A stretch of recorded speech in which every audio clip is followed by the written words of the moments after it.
technically, if you're a bonded surety, it is written that they can do whatever they want to suppress anything you do that is contrary to the rules, codes, and statutes that they operate on, because anything contrary to that is considered insurrection and rebellion.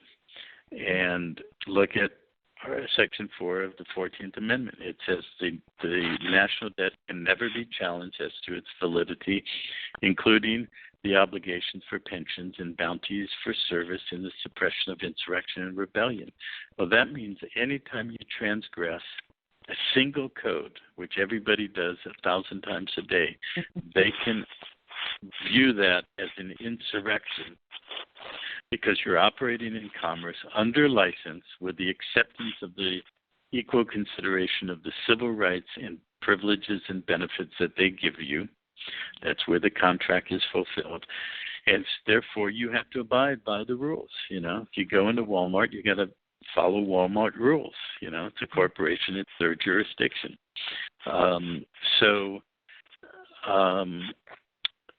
Why not learn how it actually works, rearrange the structure so that they are bound, and when you are not a public citizen or a chattel property, then those codes and statutes don't apply. Therefore, you cannot be in insurrection or rebellion. That's why we remove ourselves from commerce, declare peace, stand as a non-enemy and a non-belligerent, non-combatant, because these things have been hardwired into the legal vernacular for the last 130 years. And so remove yourself from that attachment. Then you can move your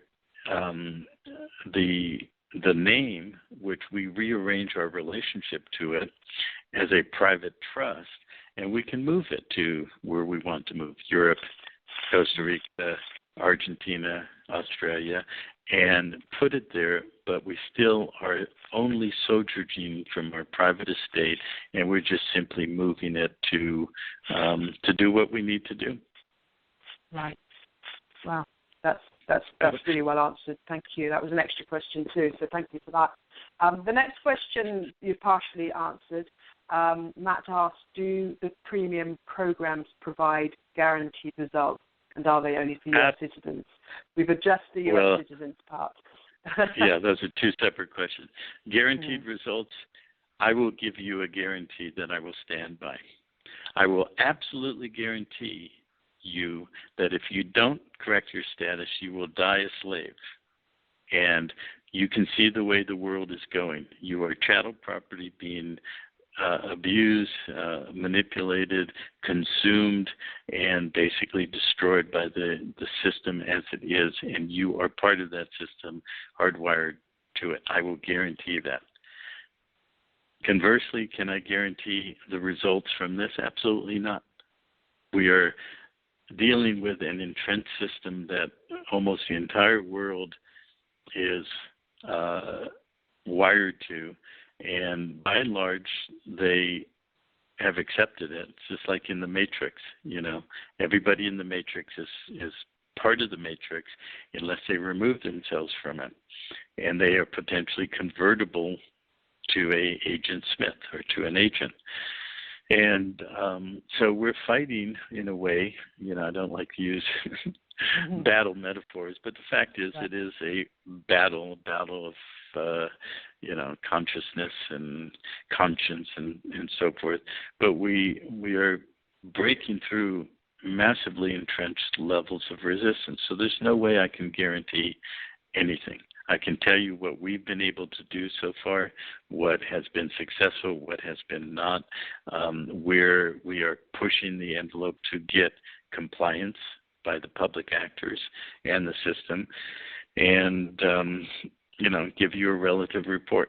I can also say that if 100 of us are doing it, that's a drop in the ocean. If 10,000 are doing it, we are going to have an impact. And so if the position is when it's successful, then I'll join up, then I can only say, fine, that's your choice. But I will also say that, is that really a choice? Is that really where we're at in this world at this time? Or do we all have to stand up, take a risk, put ourselves on the line, and just start joining together? Because the only way we're going to change it is in numbers and as a unified front. Yeah, yeah. And that video you sent out, well, audio actually was from Mark Passio, was very relevant to that. And that's where Libby and I have gone, that we have recognized there's lots of people approaching this situation in various ways. And we are very much for listening to everyone. Like you've even said earlier that you've been doing that for the longest time, and you still do. You'll still listen to what other people are talking about. We have to be unified, and like Mark quite cleverly pointed out, that the one thing that those that are on the other side are trying to do the evil, they're united in what they're doing. Whereas they have a squabbling and fighting, arguing and backbiting and name-calling and all this ridiculous, stupid stuff. We've got to stand together. And that is the number one thing that we've got to do first. And I really, really love the fact that's what you've talked about a lot, and you're so aware of that. And, you know, like I said, Libby and I have become really aware of that, and we've come from various other kind of like groups that are like, this is the only way and everybody else is an idiot and blah, blah, blah. That's got to stop. So this is just a really important one. I'm really glad that you've addressed that again. So that's really awesome. So with that, we could move on to the next question. There's another friend of ours in Canada, Michael, or he's gone by Stormburn. He's a warrior. He says, has anyone in the society sued for damages successfully? Yeah, good question. It's a good question because it's a question that's misdirected. Why is it misdirected? Because this is how we've been programmed to, it goes back basically to the question of commerce, jurisdiction, and things of that nature. Because any engagement, remember what I just said a little bit ago, that we are set up to be operating by and through a vessel in commerce, the all caps name. Everything that's done is done by an extension of a benefit or a privilege. It is a privilege, you've heard, I'm sure we've all heard, the whole thing about the people in the system say, oh, it's a privilege to drive, or it's a privilege this. Yes, well, in that system it is. You don't have a unalienable or a substantive right to do that within the context of their framework and language and all of that. And that is basically it is, in fact, technically illegal because, see, the way the whole system's set up with the military occupation, we are enemies of the state. This goes back to the Trading with the Enemy Act, passed on October 6, 1917, and the Emergency Banking Relief Act that amended the Trading with the Enemy Act. And it amended it to now be inclusive of all persons within and subject to the jurisdiction of the United States. So if you're attached to a U.S. person through the mechanism of the bonded surety, you are a person within and subject to the United States. And by definition of the Emergency Banking Relief Act, which amended the Trading with the Enemy Act, thereby you are an enemy of the state. As an enemy, you cannot do anything without licensing. And in fact, it's right there in the Emergency Banking Relief Act. It says that the president can, and all of that, the entire act was about the maintenance, management, stabilization, and ensuring the continuity of the banking and monetary system. So it ultimately crystallized the entire world system down to that one act as the president, the executive, the commander-in-chief, meaning the head of the whole global hierarchical pyramid of military occupation, his one paramount task is to maintain the stability of the monetary system, which then was put into the UCC, commerce, paper, FRNs, the whole thing. So everything that we do, as I have said, by and through that commercial vessel is creating commercial paper. It's done by license. The primary license is the driver license, because when you sign up and accept a driver license, what you're doing is you're accepting the holding of the office of the person, the U.S. person. You are the office holder. It's a corporation sole, and you are the office holder. You are also the registered agent of its corporate nature to receive service of process. So when you get a ticket or a court order, you're receiving service of process for the corporate side of its nature as the registered agent. All of that is under license as benefits and privileges in the civil system that are technically illegal, because look under the legal definition in the law dictionary of the word license. It says something that is normally illegal that you're given a license or a variance to do. So you get a driver's license. You're given the ability to do something that's illegal. Translated, ultimately, it's a driver in commerce, driving the vessel, creating commercial paper. So when Michael asks the question, has anyone in the society sued for damages? Well, if you sue, you are causing harm in the public as an enemy, even though it seems innocuous enough, your neighbor ran over your dog, you sue for damages. It seems logical. And then people think it's under the common law because, hey, he caused harm. It's actually under civil procedure, because after the bankruptcy in 1933, what got put forward among numerous key things was the federal system came under what's called the Federal Rules of Civil Procedure. It's all civil, and that's how the civil body is managed and maintained. And civil is actually under admiralty and maritime. So commerce is maritime in nature, and the actual word commerce means of the sea or with the sea. Com, with, mare, the sea. And when we enter their courts, we are entering their commercial arena. We're creating commercial paper in the name of whichever franchise or corporate entity is named as a participant. The lawyers come in, and technically, remember, of course, everybody knows the lawyers operating under bar cards, the British Accredited Registry, as well as the City of London, the 4 Inns of Court in which the Bar Association issues. And every bar attorney is an esquire.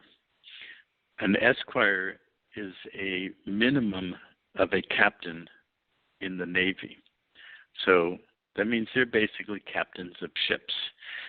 They're the captain of the ship of the crown. If we're enemies of the state, then we are a enemy combatant under a different flag. In war, maritime war over the last several hundred years, there's something that came forward called the Letters of Marque and Reprisal, which was all about legal piracy, giving a captain of a ship under one sovereign flag the legal ability to board, which normally is piracy, the vessel of another captain of a enemy sovereign, enemy flag. And so when we talk about the franchise as a commercial vessel or vessel in commerce, which we're floating on the sea of commerce and we're lost at sea, therefore, then when we come into a courtroom through the normal way of being represented by an attorney, or even if we pro se and we sort of think we're representing ourselves, we're representing the franchise, the commercial vessel, we're basically in a maritime field of battle, and all the attorneys involved are actually operating under letters of marque and reprisal to be able to board the enemy ship, your vessel, and engage in legal piracy to gain prize and booty, prize on land, booty on sea, prize and booty, reprise it back to the sovereign under whose flag it operates, and basically plunder the ship of its cargo, its passengers, and so forth. That's what's happening in the courtroom.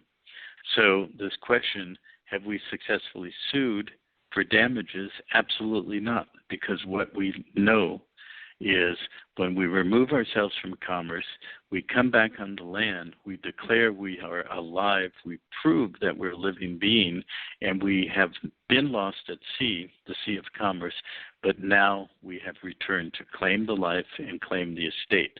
And therefore, to sue means we would traverse back into the battle, and then we would be committing a traversal, and we would be back into their battlefield and their jurisdiction. So we do not sue. And, of course, the next question behind that would be, then how do you get remedy?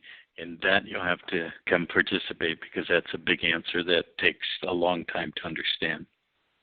Okay. That's fair enough.